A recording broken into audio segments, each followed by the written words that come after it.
Now, the thing that I started to predict would happen, which would be the catalyst that would propel cryptocurrencies to be the best investment vehicle we will ever see in our lifetime by far, has already started to occur.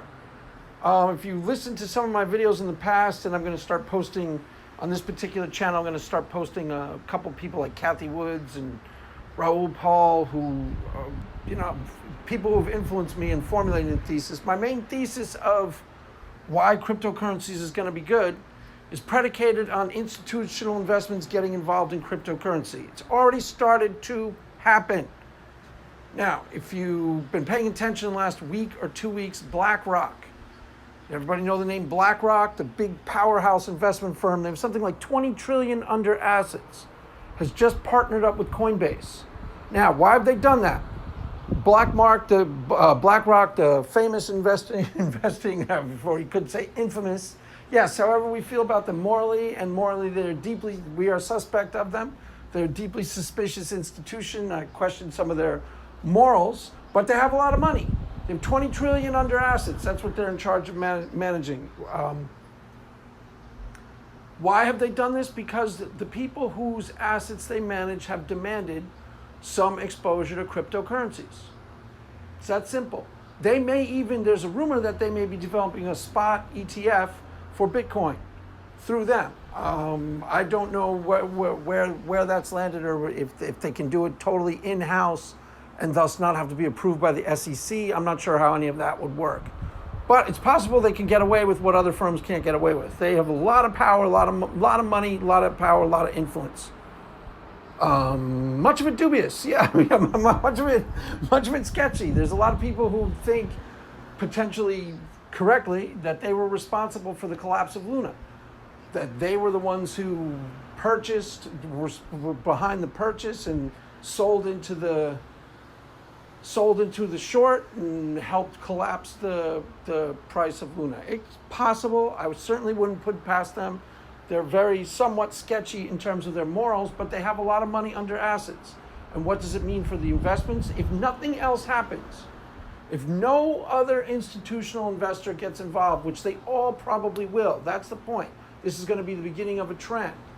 That alone, they manage something like 20 trillion in assets. Now, if they're conservative, the reason why they're getting involved is the people whose money they manage have demanded some exposure to cryptocurrency. If it's going to be a conservative investment, it could be as 2% at least. If it's not conservative, it could be as much as 6 or 7% of their assets. Now that's all going to get funneled into cryptocurrency. That is going to dramatically affect the prices of cryptos moving forward. Nothing else ever happens, but a lot of other things are happening that are bullish. Now, I understand that there are some bearish things on the horizon too. One of the most potentially troubling is the propensity of people in the cryptocurrency because of the lack of regulation. Now, I'm not a fan of the regulation. I don't think the regulations are going to be all that helpful. But the one thing that they have done is the reason why so many of these exchanges were going under, like Voyager, which I had an account with Voyager. I even convinced my wife to open an account with Voyager. The reason why they went under is they had been speculating too much, out on margin. Now, margin, if you've ever done any margin investment, I strongly advise against it. I got wiped out twice because, when everything is going great, you have a tendency to go way out on margin, so you borrow like 1 to 10, and that's what they were doing. There are now laws against that in regular banking, in regular brokerage houses. Why? Because that's part of what precipitated the real estate crisis. A lot of the reasons why these firms went under, like Bear Stearns, is because they were out on margin. There's something like absurd amounts, something like 1 to 50. So if the market moves against you, you go bankrupt. It's an absurd way of managing your money, but that's exactly what happened with Voyager. Something similar. They had borrowed, off of their assets by something like 10 to 1. Now that's a really dangerous thing to do, and a lot of people are doing it in the crypto space. So that has the potential to really harm and create these, that could slow down the progress of cryptocurrency. But the overall thesis is still intact, and it's starting. And Exhibit A is BlackRock is partnering with Coinbase, to give its investors, that's 20 trillion under assets, that's a lot of money, exposure to cryptocurrency. Now, it's even better than that though, because as I pointed out, they're not going to be investing in everything. A lot of the investments that I'll be talking about on this channel are cool and interesting because the projects are cool and interesting. I'll talk about something like UFO gaming or Galaxy games. They're not going to be going near anything like that. That's too small time for them. Institutional investments are going to stick to a handful of the top 10 most marquee names.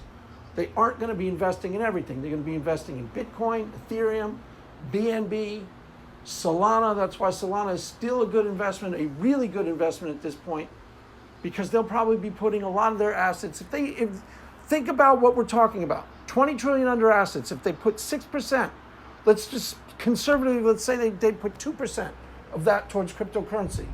That alone could triple the prices if nothing else happens. Nothing else happens, and a lot of other things are happening between now and the next 2 or 3 years. If that's the only thing on the horizon, that alone could triple the price of a lot of these currencies, particularly Solana. That could 10x Solana just from money going into Solana. Polygon, think of the marquee names that are more, a lot of these cryptocurrencies, the ones that are not going to benefit from this are going to be the ones that are interesting for other reasons. Axie Infinity, because it's a game that people play. I don't foresee a day where institutional investments are putting their money into games. What I think will benefit the most are the marquee names, things like Polygon, where they have some big money already and they have marquee people behind the project, and it's a new technology. That's where that money's going to go. So Polygon could benefit. I think Solana will benefit greatly. Bitcoin, Ethereum, BNB, and some of the other projects that you probably, if you've been following this space at all, there's probably a lot of other names that you know about. Any of them could potentially benefit from this, but those ones in particular are going to be really good.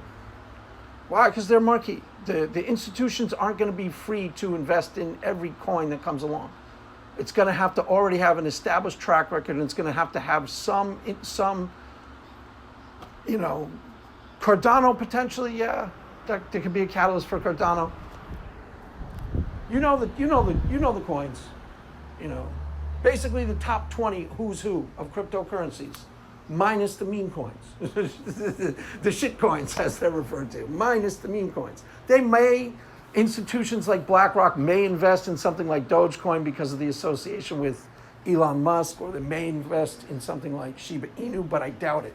I think they're going to stick to the high marquee technology plays, because it's just more in keeping with what these people do. Ultimately, these are usually conservative investors, so I don't expect them to shift from that. They're going to be mostly putting their money in things that already have a tried and true track record, and they're already on the horizon as the winner. That's how they operate. So the names I already mentioned are the ones that are probably most going to benefit, but that could triple any of the names I mentioned, including Bitcoin, within the next year. I don't know exactly how they move their resources. I've never worked for an institution. I've listened to Raoul Pal a lot. He was actually, I believe, the chief. I don't know if he was the CFO or he was some sort of person in charge of asset management in a big institution. I think it may have been Goldman Sachs. That's why I take him I take what he says seriously about this space. I think he's correct. There are going to be, 90% of these coins are going to go out of business, are going to disappear, and they're going to go under. That's a given. Of the 10%, though, that are left, not all of those are going to be successful. But the ones that are going to get the backing from the big institutions are going to go off the charts. They're going to go to the moon. They're going to be unbelievably good investments in the months and years to come. Minus the black swan events. So that's already started to occur, and I will keep you posted. But that's where I would start to look into, especially Solana. Solana is probably the best opportunity of the bunch, and Polygon, and Cardano actually, because they all went down a lot. Solana lost something like, it was trading at $200, now it's down to something like 40, 45, 50 last time I looked. So that's a pretty good opportunity for Solana. It will almost certainly be back at 200, could get up as high as 5 or 7, depending on how much of this money pours into it. So there you have it, kids. That's my analysis. As always, take it with a grain of salt.